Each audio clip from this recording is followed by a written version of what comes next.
Yo, what's going on, everybody? Welcome in the Vikings Now by Chat Sports. My name is Patrick Siepman as we are here chopping it up about the Vikings' historic win over the Cincinnati Bengals. And us Vikings fans, we got even more great news because the Green Bay Packers, the world beaters, I was hearing they were the number one team in the NFL. They were the best team in football.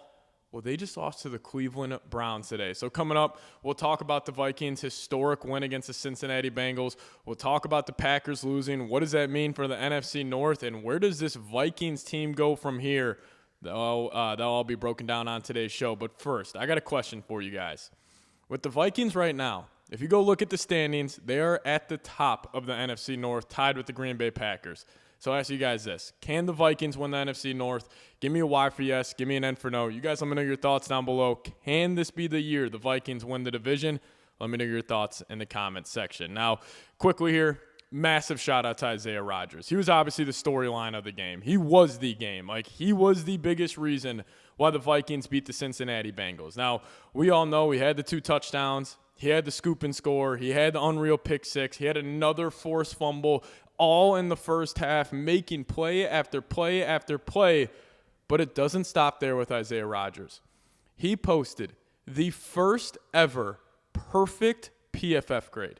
Isaiah Rodgers had a 99.9 overall PFF grade. He had a 99.4 coverage grade, the highest of all time.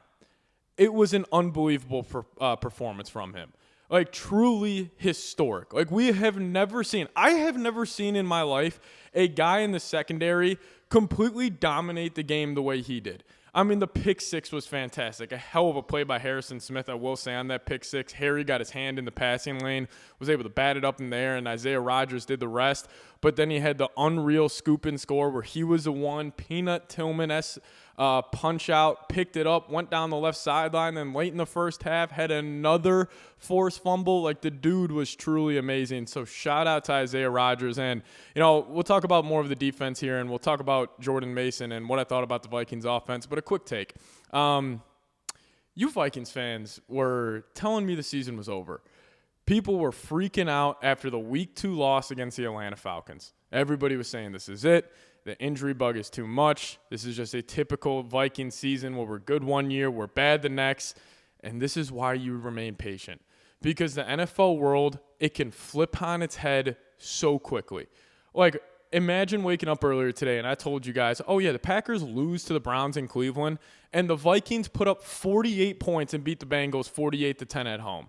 We're all feeling way different. So, again, I know everybody was freaking out after that Week 2 loss against the Falcons, and I was too. It was a terrible loss. This team looked awful. And then compared to how they look today, it looked like 2 different ball clubs. But that's why you be patient. You trust this process. And we all talk about, hey, the only thing that matters is winning playoff games.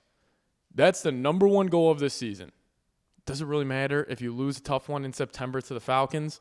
No, the Falcons just lost 30-0 today. Does it make me feel better about that loss? Absolutely not. It makes me feel actually worse. But it shows how quickly the NFL world can change. So everybody just take a deep breath. It's going to be okay. But let's talk about this defense, man. Let's start off up front. The guys in the front 7 were absolutely getting after it. And I will give a massive shout-out to Ivan Pace Jr. Called him out on a show earlier this week. He wasn't playing good football. He missed 5 tackles this past week against the Atlanta Falcons. Could not stop Bijan Robinson whatsoever. He was making a miss in the hole. Just did not play a good game. But Ivan Pace this past week against the Bengals looked absolutely amazing. He had 12 tackles. He had 3 quarterback hits. He was all over the football field. And that was the number one reason why this Vikings defense was so effective. Chase Brown, 10 carries for 3 yards today. It started up front with this ball club. Oh my God, Andrew Van Ginkel, Jonathan Gennard, Dallas Turner, the 3 edge rushers looked absolutely amazing. Andrew Van Ginkel had 2 sacks. You guys see the dog popping up in the background. She was trying to get in the video right there, so shout out to Hart. But, you saw Andrew Van Ginkel flying around the football field. The defense up front, they were just pushing back the Bengals' offensive line, and that's why, obviously we were all feeling bad after that terrible loss versus the Atlanta Falcons. But as this week went on, I started looking at this game, and I'm like, the Vikings should do what they just did. They should dismantle this football team. And they proved that because we knew they were the better team top to bottom. And I thought this defense, with getting Van Ginkel back, now you're still missing Blake Cashman, which is a huge loss, but once you even get Cashman back, like this defense, even though they didn't look like how dominant they were last year for the first 2 weeks, they were still playing really, really, really good football. So massive shout out to the defense, massive shout out to Brian Flores. I thought they had themselves a absolutely fantastic day, and it started with stopping the run, because once you knew the Vikings were able to take away the run, then that got Jake Browning into these 3rd and long situations, and then it was just Flores showing him exotic looks. The fans were getting into it. It was loud in US Bank Stadium, and it was just a perfect storm defensively. But, even though the offense, they had an okay day, but the reason why the Vikings dropped 48 points, it was because the defense had 4 takeaways in the first half. They were absolutely fantastic, and then that last touchdown came when the Vikings had their backups in, but it was damn near a perfect day defensively. I can't wait to see, all the advanced analytics from the game, because the Vikings, that defense was truly special, and, that's what we expected. You have a backup quarterback in your building. I understand the Bengals have weapons, but they have a poor offensive line. You got a backup quarterback in there. You just take away Jamar Chase and T. Higgins, and you should be good. And also, I thought Byron Murphy Jr., very quiet game, but that's a great game coming from a CB1 when you're going against Jamar Chase and T. Higgins. Barely had to call his name, which I think speaks how good he was. He was very fantastic as well. But I do want to talk about the offense and mainly talk about Jordan Mason here in a second. But I do just want to say thank you guys so much. We crossed over 61,000 subscribers here on the channel during the watch party. If you guys don't know, we go live for every single game. We do live play-by-play. It's a ton of fun, but we crossed over 61,000 subs, and I just want to say thank you, because I never thought in my life I would have the audience I do, and, I appreciate all of you guys supporting me. I know we ask you guys all the time to like the video, hit that subscribe button. It can get a little repetitive and a little annoying, but it really does help us grow our company here and just grow our brand and my brand specifically. So for all of the people who have hit that subscribe button in the past, thank you. Thank you so much. 61,000 subs. That is unreal. I took over this channel when we had 2,000 subs about 3 years ago, and now we're at 61,000. So seriously, thank you guys so much. You guys are the best fans in the world. But let's close out today's show talking about the offense. Jordan Mason. This dude's just a freak show, man. This dude's a hell of a running back. And that's why I was saying before the game, I was like, KOC, if you don't get this man 20 carries, we're going to have to talk. Now, did it take 20 carries for the Vikings offense to get going? No. He had 16 for 116 and 2 touchdowns. But we saw also 3rd and short situations, goal line situations. The Vikings didn't get cute. They just turned around and handed the ball off to 27. This guy is so good at just creating the most out of every single carry. And that's why, my favorite addition of the offseason, it was not Will Fries, Ryan Kelly, Hargrave, Allen. It was getting that bell cow back. It was getting Jordan Mason, because this guy has already changed life for the Vikings offense. He is somebody who can just rely on. You can lean on him throughout the entire game, and we saw that on full display today. No Aaron Jones, no problem for this rushing attack. You can just give him the football, rely on him. He can just settle down the offense too. Really the offense this year kind of goes as Mason goes. Because we even saw a 4th quarter against the Bears when really the only quarter the Vikings played well in outside of today. Why were they so successful is because it was Aaron Jones going. That opens up the, play action shots over the middle of the field, which, that's Jefferson's bread and butter, those deep in-breaking routes. But the reason the offense was able to get going, find that rhythm, it was because of the running back. It was because of Jordan Mason. So shout out 27, man. He is just so much fun to watch. He's a hell of a football player. And I think next week against the Steelers, their shaky run defense, watch out for Jordan Mason to have a hell of a day. Now, let's close it out talking about everybody else offensively. Carson Wentz in the passing attack. Now, they did just enough today. Now, they weren't asked to do a whole lot. So it's tough to really get an evaluation on Wentz because the Vikings really just asked him, and especially once the game got out of hand. You looked up, it was 14-0. And the offense just really had to maintain the ship. There's really nothing too much that KOC asked them to do. But the one thing I liked about Wentz, he just looked like he was in control.